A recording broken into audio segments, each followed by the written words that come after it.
Oke, di sini kami dari Universitas Tribhuwana Kalabahi dari program studi pendidikan bahasa Inggris. Di sini kami akan bercerita novel Sang Pemimpi dari Andre Hirata. Sebelum kami bercerita, di sini kami akan memperkenalkan nama. Nama saya Megawati Maria Agustina Maudemar. Nama saya Juliana Mutiara Alam. Nama saya Herman Raganinjar Laun. Nama saya Simon Makamai. Oke, tidak banyak kata, kami langsung bercerita. Cerita novel Sang Pemimpi berpusat pada kehidupan tiga remaja yang bernama Ikal, Arai, dan Jimron. Ketiga remaja ini tinggal di Belitung dan bersekolah di SMA Negeri Pertama Manggar. Untuk membiayai sekolahnya, mereka bertiga bekerja paruh waktu sebagai kuli di pasar ikan. Ikal adalah tokoh utama dalam novel ini. Dia digambarkan sebagai remaja dari keluarga yang miskin, yang sangat mengidolakan Haji Rhoma Irama. Dia juga senang mengutip kalimat dari lirik lagu penyanyi dangdut tersebut, yaitu darah muda adalah darah remaja. Tokoh lain dalam novel ini adalah Arai, yang digambarkan sebagai sosok yang paling cerdas di antara mereka bertiga. Tidak jauh berbeda dengan Ikal, ia juga gemar mengikuti kata-kata inspiratif yang ditemukan, salah satunya tak semua yang bisa dihitung bisa diperhitungkan, dan semua yang diperhitungkan bisa dihitung. Di balik sosoknya yang ceria, ia memiliki kisah hidup yang menyedihkan. Ternyata Arai yang merupakan saudara jauh dari Ikal menjadi jatuh sejak kelas 3 SD. Waktu demikian, ia adalah sosok yang tabah. Bahkan Arai yang menjadi sosok penghibur di kala Ikal dan Arainya. Selain tokoh bernama Jibron yang merupakan sahabat mereka berdua yang juga memiliki pengetahuan mengenai pendidikan.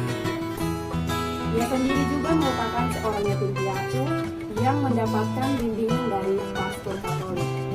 Dia adalah sosok yang memiliki ketulusan hati yang sangat tepat, menjadi penyeimbang antara Ikal dan Arai, sama seperti teman-teman SMA lainnya. Mereka bertiga sering berbuat nakal. Misalnya, mereka pernah mengejek Pak Mustar saat upacara pagi yang membuat Pak Mustar marah. Pak Mustar sendiri merupakan seorang guru yang disiplin dan upacara pagi yang membuat Pak Mustar marah. Pak Mustar sendiri merupakan seorang guru yang disiplin dan tegas. Ia menjadi pemarah karena anaknya tidak berhasil masuk SMA yang telah ia bangun. Hanya nilai ujiannya yang hanya kurang 0,25 dari batas minimal. Walau demikian, Pak Mustar juga dianggap sebagai pahlawan bagi anak-anak Belitung. Karena berkat beliau, Arai dan teman-temannya bisa bersekolah tanpa harus menempuh jarak ratusan kilometer lagi. Tidak hanya nakal, Arai dan teman-temannya juga merupakan komplotan yang sangat usil. Mereka pernah menyuruh teman-teman sekelas mereka untuk menyusup ke bioskop yang sedang menayangkan film dewasa. Tapi sayangnya aksi mereka bertiga ini ketahuan dan mereka mendapat hukuman keesokan harinya dari Pak Mustar.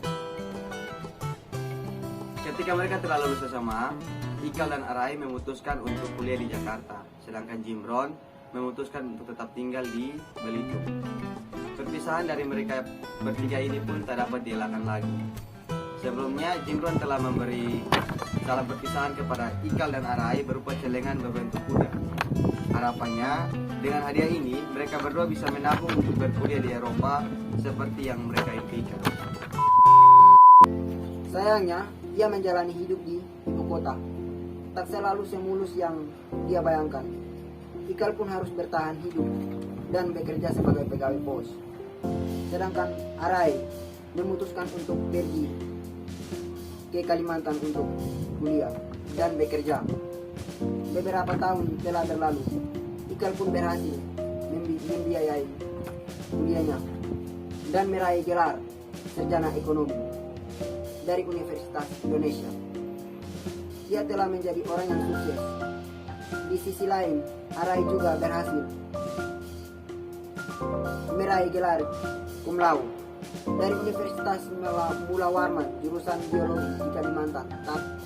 Lama setelah itu, mereka berdua kembali bertemu dan membuat proposal untuk melanjutkan kuliah di Eropa.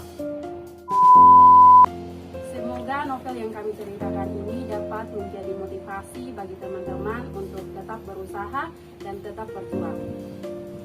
Bye-bye.